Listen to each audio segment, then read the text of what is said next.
কেমন আছেন সবাই? আমাদের ভয়েস ওভার নিয়ে ২য় ক্লাসে আরো একবার আপনাদের সবাইকে স্বাগত জানাচ্ছি।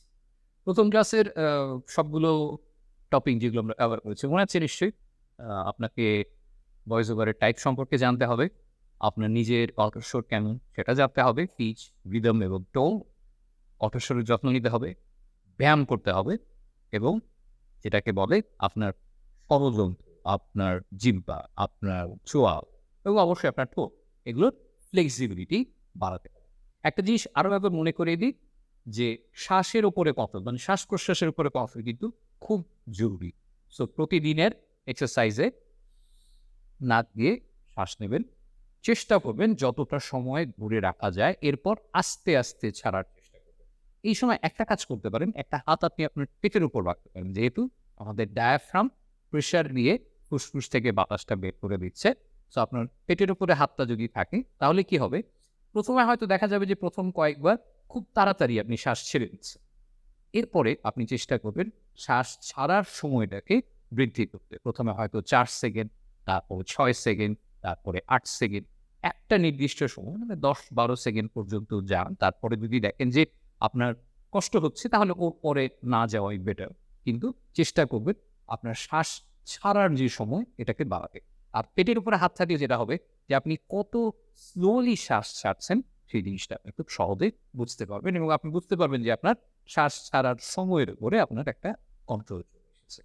আরেকটা জিনিস হচ্ছে আমরা এই সমস্ত ব্যায়াম যখন করি তখন কিন্তু ঠোঁটে আমাদের ঠোঁট কিন্তু খুব জরুরি একটা অংশ। আমরা যখন যেকোনো রকম শব্দ আ তৈরি করছি বা আমরা যখন ভয়েস ওভার দিচ্ছি, সো ঠোঁটের জন্য যে ব্যায়ামগুলো আছে, ঠোঁটের সাথে কিন্তু ডিরেক্টলি আমাদের চোয়াল কানেক্টেড। সো ঠোঁটের জন্য আপনি যে কাজগুলো করতে পারেন সেটা হচ্ছে আপনি ইংরেজি যেকোনো একটা বর্ণ পিক করুন। যেমন ধরেন বি। আপনি বি এর সাথে অনেকগুলো যোগ করুন। কিরকম? B, C, D, V. আপনি যখনই এই বি, সি, ভি অনেক সময়ের জন্য বলছেন যোগ করে, তখন আপনার ঠোঁটটা দেখবেন একটু চওড়া হচ্ছে। মানে বর্ণ বুঝে আরকি।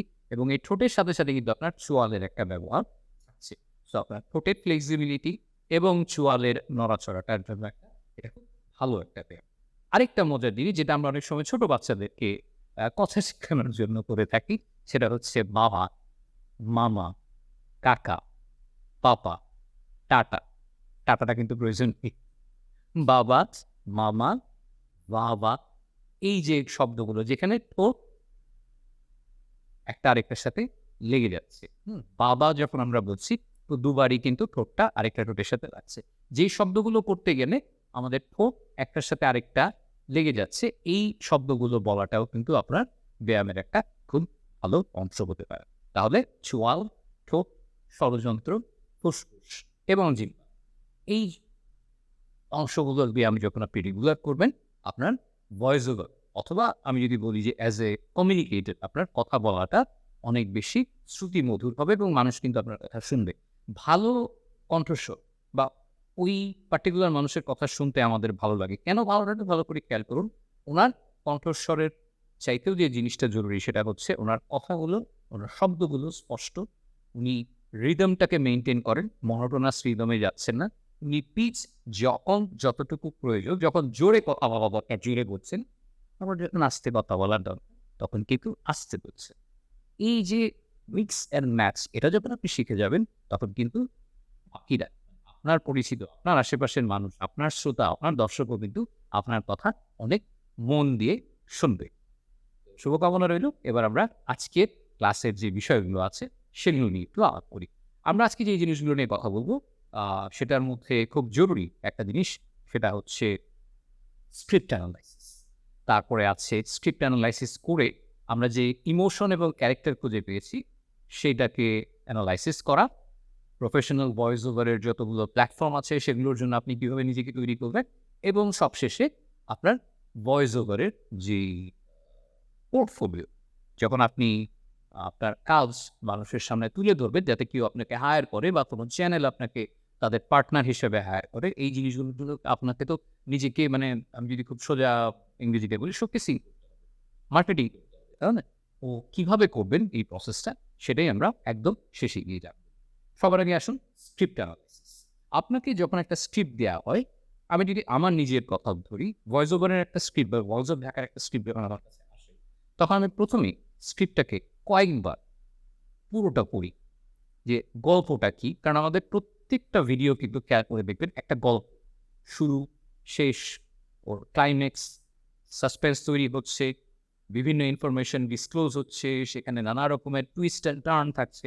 সো এই পুরো জিনিসটা স্ক্রিপ্ট রাইটার কীভাবে গল্পটা সাজিয়েছেন সেটা বোঝার জন্য আমাকে স্ক্রিপ্টটাকে কয়েকবার পড়তে হয়। সো আপনাকেও কিন্তু ঠিক সেম কাজটা করতে হবে। সেটা ছোট অ্যাডের স্ক্রিপ্ট হোক, অনেক বড় একটা অডিও বুকের স্ক্রিপ্ট হোক, অথবা ন্যারেটিভ স্ক্রিপ্ট যেটা হয়তো 4 থেকে 6 পাতার ভেতরে, সেটাই হোক না কেন, স্ক্রিপ্টটা আপনাকে কয়েকবার পড়তে হবে। স্ক্রিপ্টটা পড়ার পরে আপনি বুঝে যাবেন যে গল্পটা কি, গল্পের সাসপেন্সটা কি, গল্পের ক্লাইম্যাক্সটা কি, গল্পের মূল থিমটা কি। এখন একটা গল্প যদি হয় যে কোনো একটা বইয়ের বর্ণনা অথবা কোনো একজন ঐতিহাসিক ব্যক্তিত্বের বর্ণনা, সেইখানে আপনার বলার যে ধরন, আবার স্ক্রিপ্টটা যদি কোনো একটা যুদ্ধের গল্প হয়, এই স্ক্রিপ্টটাই যদি কোনো একটা এলাকার প্রাকৃতিক সৌন্দর্যের ব্যাপার হয় বা কোনো ঐতিহাসিক ঘটনার কিছু নিয়ে হয়, অ্যাপ্রোচ কিন্তু চেঞ্জ হবে। আপনার স্ক্রিপ্ট বুঝে আপনাকে আপনার কণ্ঠস্বরের ধরন, আপনার বলার ধরন কিন্তু পরিবর্তন করতে হবে। সো আগে আপনি বুঝুন যে আপনার স্ক্রিপ্টটা বিষয়বস্তুটা কি, গল্পটা কিভাবে তৈরি হচ্ছে, মানে গল্পটা তো আস্তে আস্তে পিকে যাচ্ছে এবং সেখান থেকে রিজলভ হচ্ছে প্রবলেম, ক্লাইম্যাক্সে চলে এসে একটা এন্ডিং দিচ্ছে। এই জিনিসগুলো যখন আপনি ধরতে পারবেন, তখন আপনার জন্য এটা সেট করার সুবিধা হবে যে স্ক্রিপ্টের কোন জায়গায় আপনি কোন ধরনের পিচ, মানে উঁচু স্বর না নিচু স্বর, কোন ধরনের টোন, মানে আপনি কি খুব সাসপেন্সফুল বলবেন নাকি খুব সুন্দর করে সফটলি সুদিং কাম একটা ভয়েসে কথা বলবেন, এবং রিদমটা কেমন হবে, কোথায় পজ দেবেন, কোথায় এমফেসিস দেবেন। সো এই জিনিসটা বোঝা খুব জরুরি।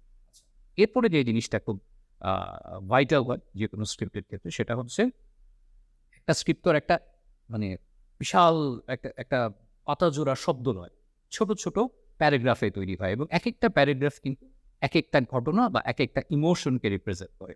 এবং একটা প্যারাগ্রাফ থেকে বা একটা ইমোশন থেকে আপনি যখন আরেকটা ইমোশনে যাচ্ছেন, আমরা যে এটাকে বলি ট্রানজিশন। আপনি হয়তো কথা বলছেন একটা খুব সাসপেন্সফুল কিছু একটা নিয়ে, যে রাত গভীর, গল্পের নায়ক হেঁটে যাচ্ছে, কোনো দিকে কোনো আলো নেই, তার হাতে টর্চের ব্যাটারি শেষ, এই যে আস্তে আস্তে টেনশন টেনশন, হঠাৎ করে দেখা গেল যে নায়ক একটা গ্রামে পৌঁছে গেছে, গ্রাম ভর্তি আলো, মানুষজন। তার মানে কি, হঠাৎ করে নায়কের টেনশনটা কমে গেল। যেহেতু আপনি নায়কের ভূমিকায় অভিনয় করছেন, তাহলে আপনাকেও কিন্তু টেনশন থেকে হঠাৎ করে রিল্যাক্স, কাম একটা ক্যারেক্টারে চলে আসতে হবে। এই যে ইমোশন এক জায়গা থেকে আরেক জায়গায় ট্রানজিশন, এটা কিন্তু একজন প্রফেশনাল স্ক্রিপ্ট রাইটার কি করবেন, প্যারাগ্রাফ থেকে প্যারাগ্রাফে ভাগ করে ফেলবেন। যে হয়তো প্যারাগ্রাফ 1 টেনশন নিয়েছিল, প্যারাগ্রাফ 2 টেনশনটা রিজলভ হয়ে গেল, প্যারাগ্রাফ 3 এখন সব কিছু ভালো আছে, হ্যাপিলি এভার আফটার টাইপের। তাহলে 3টা প্যারাগ্রাফে আপনার ইমোশন হবে 3 ধরনের, এবং আপনাকে ট্রানজিশনটা বুঝতে হবে।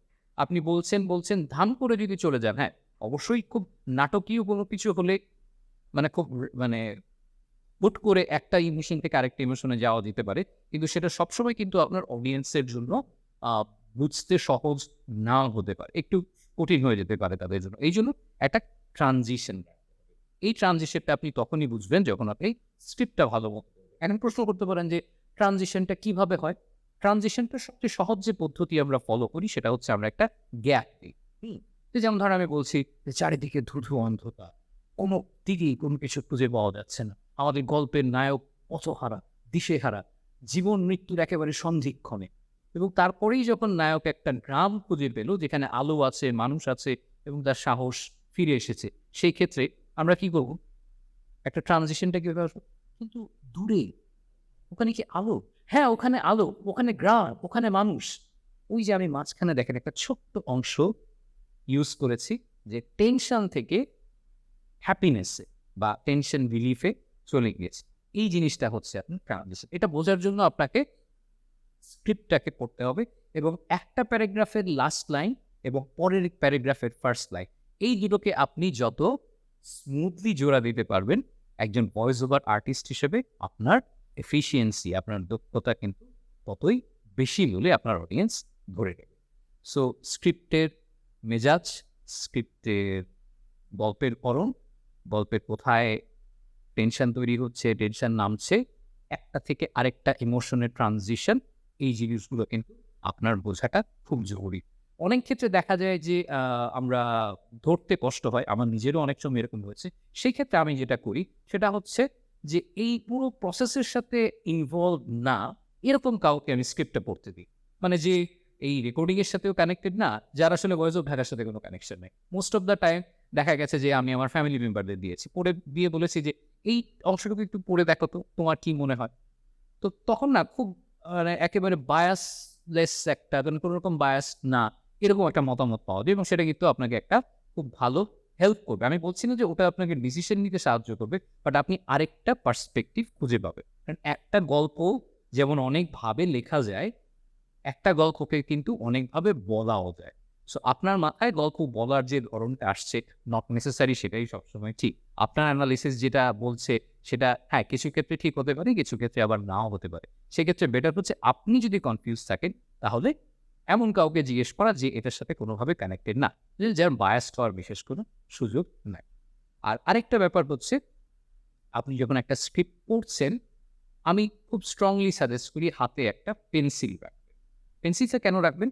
আপনি কোথায় পজ দেবেন, কোথায় এমফেসিস দেবেন, কোথায় পিচ উঠবে, কোথায় পিচ নামবে, কোথায় রিদম কেমন হবে, ট্রানজিশন, এই জিনিসগুলো আপনি যদি একেবারে স্ক্রিপ্টের মধ্যে পেন্সিল দিয়ে দাগ দিয়ে মানে একটা ছবির মতো বানিয়ে ফেলতে পারেন, তাহলে আপনার সামনে যখন একটা ছবি থাকবে, ভেবে দেখেন সেই ছবিটা আপনার অডিয়েন্সকে পৌঁছে দেয়া আপনার জন্য অনেক সহজ হবে। আপনিও যেমন একটা ছবি দেখতে পেরেছেন, আপনি যেমন একটা ছবি তৈরি করেছেন স্ক্রিপ্টের মধ্যে, আপনার অডিয়েন্সও কিন্তু আপনার কণ্ঠস্বরের মাধ্যমে সেই ছবিটাকেই খুঁজে পাবে। সো তখনই কিন্তু আপনার সাথে আপনার অডিয়েন্সের একটা দারুণ কানেকশন তৈরি হবে এবং সেটাই হবে অ্যাজ এ কমিউনিকেটর আপনার সবচেয়ে বড় সাফল্য। সো স্ক্রিপ্টটাকে আপনি চিন্তা করেন একটা ক্যানভাস, যেখানে আপনি আপনার মতো করে মার্ক করবেন, কোথায় আপনি পিচ বাড়াবেন, কোথায় পিচ কমাবেন, কোথায় টেম্পো বাড়বে, কোথায় টেম্পো কমবে, কোথায় আপনি থামবেন, কোথায় আপনি জোর দেবেন এবং কোথায় আপনি একটা ইমোশন থেকে আরেকটা ইমোশনে ট্রানজিশনে যাবেন। এই জিনিসগুলো যখন আপনি করতে পারবেন, তখন আপনার স্ক্রিপ্ট অ্যানালাইসিস যেমন সহজ হবে এবং ঠিক একইভাবে ভয়েস ওভার ডেলিভারিটা দিতেও খুব ইজি হয়ে যাবে এবং আপনার জন্য দেখবেন যে খুব স্মুথলি আপনি পুরো স্ক্রিপ্টটা অলমোস্ট এক শটেই দিয়ে ফেলতে পারছেন। তবে আমি একটা জিনিস বলি, সেটা হচ্ছে যে একটা স্ক্রিপ্ট আপনি যত ভালো অ্যানালিসিসই করেন না কেন, একবারেই যে পুরোটা খুব ভালো হবে এটা ভাবার কিন্তু কোনো কারণ নেই। আমার নিজেরই দেখা গেছে যে মিনিমাম ৩ বার লাগে। একটা দেই ১ম বার, দিয়ে আমি নিজেই শুনি। শোনার পরে দেখলাম যে না, এটা আসলে যেটা চাচ্ছি হয়নি। আবার আরেকবার একটা এই দেই, টেক দেই। তারপরে দেখা যায় যে হ্যাঁ, একটা বড় অংশ কারেকশন হয়েছে কিন্তু তাও কিছু কাজ বাকি আছে। সো ৩ থেকে ৪ বার ৫ বার এইটুকু করার মানসিকতা কিন্তু আপনার থাকতে হবে। আপনি যদি ভাবেন যে আমি স্ক্রিপ্ট হাতে নিলাম, একটু দেখলাম, পড়া শুরু করলাম, হ্যাঁ, এটা হবে। আপনি যখন অনেক বেশি এক্সপেরিয়েন্সড হয়ে যাবেন, আপনি যখন অনেক ধরনের ভয়েস ওভার নিয়ে কাজ করতে, করতে আসলে আপনি বুঝে যাবেন যে একবার দেখেই আপনি বুঝতে পারছেন যে কোথায় কি ইমোশন হবে, সেক্ষেত্রে হয়তো লাগবে না। কিন্তু শুরুর দিকে আমি বলব যে এই ধৈর্যটা আপনাকে রাখতে হবে যে একটা স্ক্রিপ্ট বেশ কয়েকবার রেকর্ড করা লাগবে। সো অবশ্যই এটা একটু মাথায় রাখবেন। আচ্ছা, এরপরে যে জিনিসটা সেটা হচ্ছে স্ক্রিপ্টের ভেতরে শুধু যে আ ইমোশন থাকছে তা কিন্তু না। এই ইমোশনটা কিন্তু কারো উপরে ইম্পোজ করা থাকছে মানে ক্যারেক্টার। স্ক্রিপ্টে কিন্তু ক্যারেক্টার থাকে। আপনি যদি ভয়েস অফ ঢাকার মতো ভিডিওতে কাজ করেন, তাহলে আপনি কিন্তু একজন ন্যারেটর। ন্যারেটরের ক্ষেত্রে আমরা যে জিনিসটা প্রেফার করি যে ন্যারেটর একজন মানুষ যে আসলে স্ক্রিপ্টের যে ইমোশন সেই ইমোশন দিয়ে বায়াসড হয়ে যাবে না। সে নিউট্রাল থাকবে। সো আমি যেন কোনো দিকে পক্ষপাত না করি। এখন ধরেন একটা যুদ্ধের ঘটনা আমি বলছি, ২য় বিশ্বযুদ্ধের গল্প আমি বলে যাচ্ছি। এখন আমি আমরা জেনারেলি যেটা ভেবে থাকি যে এই অক্ষশক্তি তারা ভালো ছিল না এবং মিত্রশক্তি তারা ভালো ছিল। এখন আমি যখন স্ক্রিপ্টটা পড়ছি, আমি যদি এমনভাবে স্ক্রিপ্টটা পড়ি যে আমি যখনই অক্ষশক্তির কথা অ্যাক্সেস পাওয়ার মানে হচ্ছে জার্মানি, ইটালি, জাপান এদের কথা আসছে, তখন যদি আমি একটু মানে এমন একটা টোন নিয়ে আসি যে আমি এদেরকে পছন্দ করছি না। আবার আমি যখন মিত্রশক্তির কথা বলছি, অ্যালাইড ফোর্স মানে ইউনাইটেড স্টেটস, ইউনাইটেড কিংডম এবং অন্যান্য ইউরোপিয়ান দেশগুলো, এদের কথা যখন বলছি তখন আবার আমি যদি একটু সফট হয়ে যাই, তাদের যদি একটু সাপোর্টিভ হয়ে যাই, তাহলে কিন্তু আমি বায়াসড হয়ে গেলাম। সো এই ক্ষেত্রে যেহেতু এটা একটা ন্যারেটিভ, যেহেতু এটা একটা documentary type video, a as a presenter আপনার কিন্তু বায়াসনেস মানে বায়াস থাকাটা মানে ঠিক হবে না, আপনাকে নিউট্রাল থাকতে হবে। বাট এই আপনি যখন কোনো একটা চরিত্রে অভিনয় করছেন, যেমন ধরুন আপনার কোনো একটা ঐতিহাসিক ক্যারেক্টারকে নিয়ে একটা ভিডিও করছি, অথবা কোনো নাটকের ছোট একটা অংশ স্ক্রিপ্টে কাজ করছি, একটা কবিতা করছি, সেখানে গিয়ে একটু কবিতা আবৃত্তি করছি, সেখানে কিন্তু আপনি কোনো একটা পার্টিকুলার ক্যারেক্টারের ভূমিকায় অভিনয় করছেন। সেই ক্ষেত্রে কিন্তু আপনাকে অবশ্যই ওই ক্যারেক্টারের দোষ গুণ দিয়েই আপনাকে বায়াস হতে হবে। ওই ক্যারেক্টারের কষ্ট যখন আসবে তখন আপনাকে খুব দুঃখী হতে হবে। ওই ক্যারেক্টার যখন খুব খুশি তখন আপনাকে খুশি হতে হবে। ওই ক্যারেক্টার যাকে পছন্দ করে আপনিও তাকে পছন্দ করবেন। ওই ক্যারেক্টার যাকে অপছন্দ করে আপনিও তাকে অপছন্দ করবেন। So you become the character. এই ক্ষেত্রে অবশ্যই ক্যারেক্টারের সাথেই আপনাকে কিন্তু যেতে হবে। আচ্ছা, এখন অনেকেই আমাকে প্রশ্ন করেছেন যে এই ক্যারেক্টার অ্যানালিসিসটা আমরা কিভাবে করবো, আমি কিভাবে বুঝবো? এখন ধরেন আমাদের একটা স্ক্রিপ্টে একজন রিক্সা চালকের জীবন নিয়ে কথা আছে। আর আপনি আমি যদি ডিরেক্টলি কেউ রিক্সা চালানোর অভিজ্ঞতা না থাকে বা তাদের জীবনের কষ্ট, তাদের জীবনের দুঃখ বেদনা সরাসরি যদি আমরা না দেখে থাকি, না মানে ফিল করে থাকি, তাহলে কিন্তু এটা বোঝা সম্ভব না। তাই বলি কি আমরা ক্যারেক্টার করবো না? নাটকে, সিনেমাতে কি মানুষজন এই ধরনের ক্যারেক্টার করে না? অবশ্যই করে। তো কিভাবে করে? তারা বাস্তব জীবনে মানুষকে অবজার্ভ করে এবং মানুষকে অবজার্ভ করার সবচেয়ে সহজ পদ্ধতি তাদের কথা শোনা। আপনি যখন রাস্তায় কোনো রিক্সায় যাচ্ছেন, রিক্সা চালকের কথা কি নিয়ে কথা বলছেন, অনেক সময় তারা তাদের দুঃখ কষ্টের কথা বলেন। অনেক সময় হয়তো আপনি দাঁড়িয়ে আছেন রিক্সার জন্য, ৪-৫ জন রিক্সাওয়ালা আপনার পাশে দাঁড়ানো। তারা যাবে না, কিন্তু তারা নিজেদের প্রবলেম নিয়ে কথা বলছে। তাদের টাকা-পয়সার অভাব, তাদের থাকার জায়গার অভাব, তাদের রিক্সার জমার যে কষ্টটা এটা। এই যে আপনার আশেপাশে ছড়িয়ে ছিটিয়ে থাকা মানুষের যে কথা, তাদের চরিত্র সম্পর্কে আপনাকে কিন্তু একটা খুব ভালো ধারণা দেবে। হ্যাঁ? সো এটা যেকোনো হতে পারে। এখন আপনি ধরেন খুব আ ধনী, খুবই মানে সফল একজন মানুষের ক্যারেক্টার করছেন। আপনার আশেপাশে দেখবেন এরকম অনেক মানুষ আছে যারা নিজেদের চেষ্টায় তারা যথেষ্ট আয় উপার্জন করেছেন, তারা সমাজে প্রতিষ্ঠিত। আপনি তাদের লাইফস্টাইল, তাদের কথাবার্তা, তাদের পছন্দ, তাদের অপছন্দ এটাও কিন্তু মোটামুটি বেশ সহজেই জেনে ফেলতে পারেন, বুঝতে পারেন, তাদের কথা শুনতে পারেন, তাদের সাথে নিজেও কথা বলতে পারেন। এই যে আপনার আশেপাশে বাস্তব জীবনে যে মানুষগুলো আছে, আপনি সবাইকে অবজার্ভ করেন। যদি আপনি একজন ভালো ভয়েস ওভার আর্টিস্ট হতে চান, আপনাকে মানুষের কথা শুনতে হবে বেশি। বলার সময় তো আপনি আপনার মতো করে বলবেন, কিন্তু আপনার চারদিকে কানটা একটু খোলা রাখতে হবে, চোখটা খোলা রাখতে হবে। জেসচার, বডি জেসচার, এমনিভাবে কথা বলার সময় কি ঝুঁকে আছে, নাকি টান হয়ে সোজা হয়ে বসে আছে, নাকি একটু এরকম সাইড হয়ে আছে, এই সব কিন্তু আপনার as a voice over artist আপনাকে হেল্প করবে। আরেকটা হচ্ছে কাল্পনিক চরিত্র। তো আপনি যখন রাজা বাদশাদের চরিত্রে অভিনয় করছেন, আপনি তো রাজা বাদশাদের দেখেনও নাই, আর এই মুহূর্তে তাদের সাথে সরাসরি যোগাযোগ করারও বিশেষ কোনো ব্যবস্থা নাই। কিন্তু আপনি তো মুভিতে দেখেছেন, নাটকে দেখেছেন, গল্প পড়েছেন। সেখান থেকেও কিন্তু আপনি তাদের চরিত্র সম্পর্কে একটা আইডিয়া পেতে পারেন। বাস্তব মানুষ এবং কাল্পনিক চরিত্র। এটা আপনার জন্য বোঝা সহজ। আরেকটা ব্যাপার হচ্ছে আপনার নিজের জীবন থেকেও কিন্তু আপনি অনেক কিছু নিতে পারেন। যেমন আপনি যদি ধরেন আপনি একজন স্টুডেন্ট, অনার্স শেষের দিকে লাস্ট ইয়ারে আছেন, খুব তাড়াতাড়ি শেষ করে চাকরি জীবনে ঢুকবেন। এখন আপনি আপনার চাকরির পাশাপাশি ভয়েস ওভারের একটা কাজ করতে যাচ্ছেন। এখন আপনাকে যদি এমন একটা ক্যারেক্টারের কাজ করতে বলা হয় যে স্ট্রাগলিং স্টুডেন্ট, মানে খুব অভাবের মধ্যে আছে এরকম একটা স্টুডেন্ট। তো স্টুডেন্ট লাইফের যে স্ট্রাগল এটা কিন্তু আপনি নিজেই জানেন। এটার জন্য আপনার বাস্তবের মানুষ, কল্পনার চরিত্র কিচ্ছু লাগবে না। হ্যাঁ? আপনি আবার ধরেন একজন আপনার ফ্যামিলি আছে, আপনার ওয়াইফ আছে, আপনার ২ টো বাচ্চা আছে। আপনি জানেন যে আমাদের দেশে বা যদি আপনি ঢাকায় থাকেন বা চট্টগ্রামে, খুলনায়, বড় শহরে আ জীবন ধারণটাকে একটু বেশ কঠিন। কারণ আমাদের মানে আয়, উপার্জন এবং কেনাকাটায় সবকিছু ব্যালেন্স করতে আমাদের একটু হলেও কষ্ট হয় সবারই। তো এখন এই যে স্ট্রাগল গুলা, ফ্যামিলি স্ট্রাগল, বাচ্চা-কাচ্চা নিয়ে স্ট্রাগল, তারপরে হচ্ছে সবার সাথে ভালো সম্পর্ক রাখার স্ট্রাগল, এই জিনিসগুলো কিন্তু আপনি নিজেই ফেস করেছেন।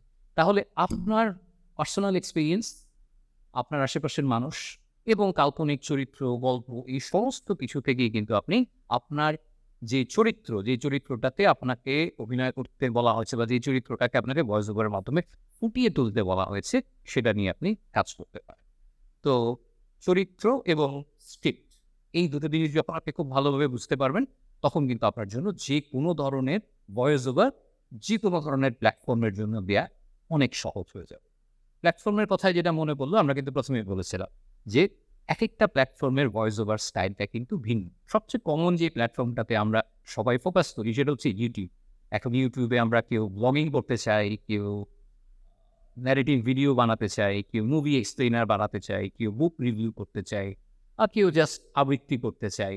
তো এই সবগুলোর জন্য কি ভয়েস ওভারের স্টাইলটা ভিন্ন হবে? অবশ্যই ভিন্ন হবে। আপনি যখন ব্লগিং করছেন, আপনার অভিজ্ঞতা, আপনি ধরেন ফুড ব্লগ, এখন আপনার খাবারের উপর একটা প্রেফারেন্স থাকতেই পারে। আপনি হয়তো মুঘলাই খাবার পছন্দ করেন, অথবা আপনি হয়তো চাইনিজ ফুড পছন্দ করেন, আপনি হয়তো কফি পছন্দ করেন, আপনি হয়তো স্ট্রিট ফুড পছন্দ করেন। তাহলে আপনার ব্লগগুলো যেমন ওই দিকে ফোকাস করবে, যে আপনি যদি কফি লাভার হন তাহলে কফি শপ বেশি যাবে। আপনি যদি মোগলাই ফুডের খুব ফ্যান হন, তাহলে দেখা যাবে যে মোগলাই ফুডের দিকে বেশি যাচ্ছে। সো অটোমেটিক্যালি আপনি কফির বর্ণনা যখন দেবেন, আর আপনি যখন কাচ্চি বিরিয়ানির ব্যাপারে কোনো রিভিউ দেবেন, দুটো কি একরকম স্টাইলে হবে? অবশ্যই হবে। একটা টোন আরেকটা টোন থেকে অনেক বেশি ভিন্ন হবে। একটা প্রশ্ন হচ্ছে যে এটার কি কোনো স্পেসিফিক একেবারে তৈরি করার রুল আছে? না, এরকম তৈরি করা কোনো রুল নাই। কিন্তু এটা আপনার নিজস্ব পারসেপশন, যে আপনি কফি শপে বসে কফি খাচ্ছেন এবং আপনার অডিয়েন্সকে বলছেন যে আপনারা এই কফি শপে আসতে পারেন, এদের কফি ভালো, এদের এই কফি ভালো, এদের ল্যাপের সাথে কেক বা ব্রাউনি দিচ্ছে, এটা ভালো। এইটা আপনি যেই স্টাইলে যতটুকু ক্যাজুয়াল ভাবে বলবেন, আপনি যখন খুব বিখ্যাত কোনো পুরানো ঢাকার বিরিয়ানির দোকানে বসে কাচ্চি বিরিয়ানি খাচ্ছেন আর বলছেন যে এদের কাচ্চিটা খুব ভালো, মাংসটা অনেক সফট, এদের বোরহানিটা খুব ভালো আসছে, স্টাইলটা আপনি নিজেই চিন্তা করেন। এই জিনিসটা যখন আপনি ধরে ফেলতে পারবেন, তখনই কিন্তু আপনার ব্লগ, আপনার যে ভিডিও, সেটা কিন্তু মানুষের অনেক কাছাকাছি।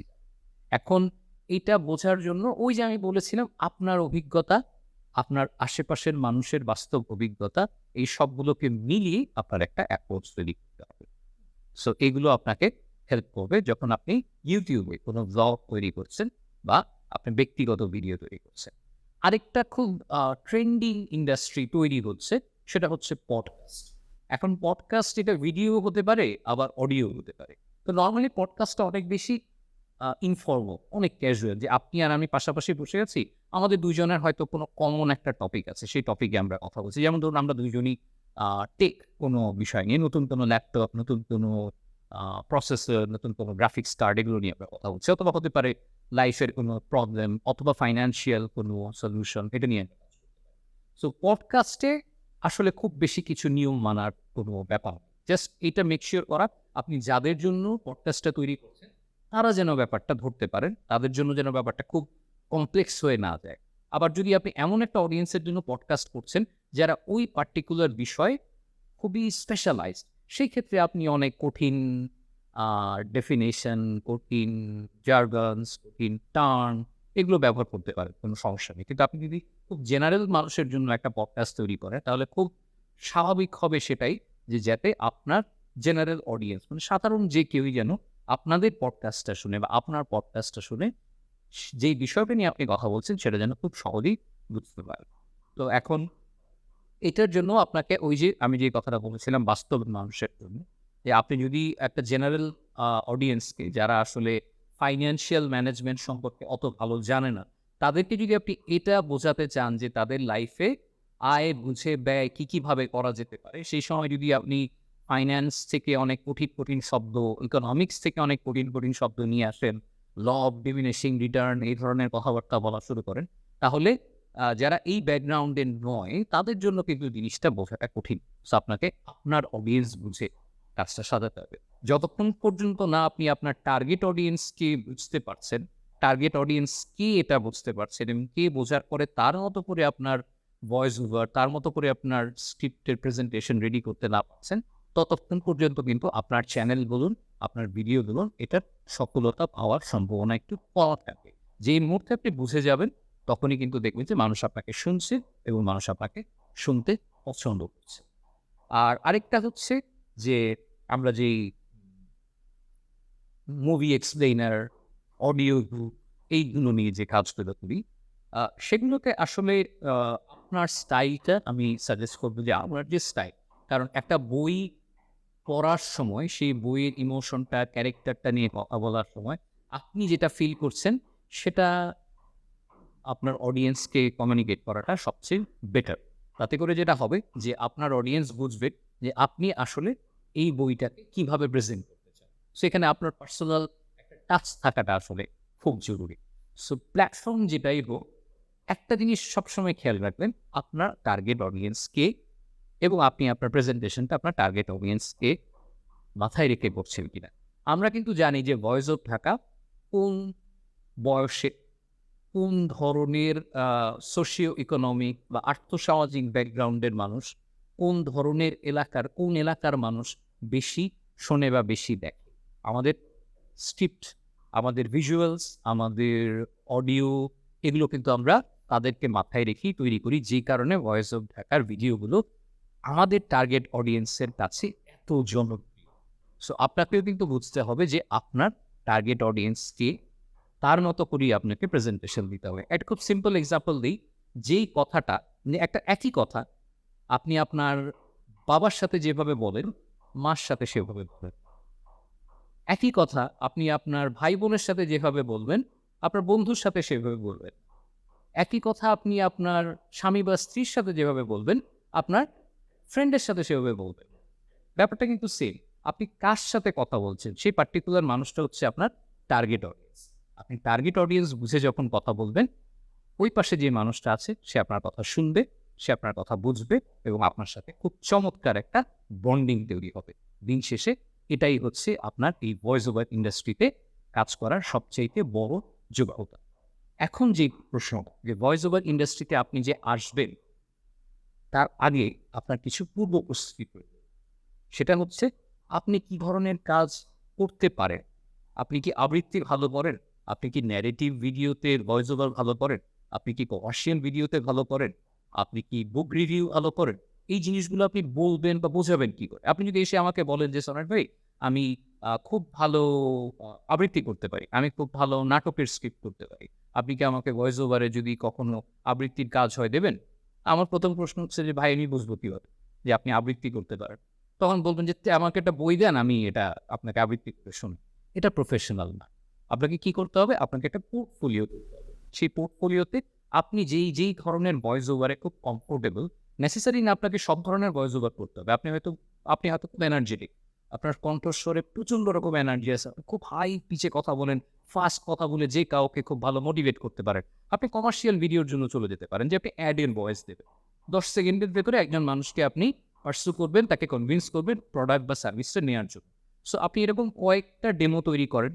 একটা কসমেটিক্সের করেন, কোনো একটা ফার্নিচারের করেন, একটা কোনো রিয়েল এস্টেটের করেন, একটা ওষুধের করেন, হ্যাঁ? সো কোনো টেক আ জিনিসের করেন।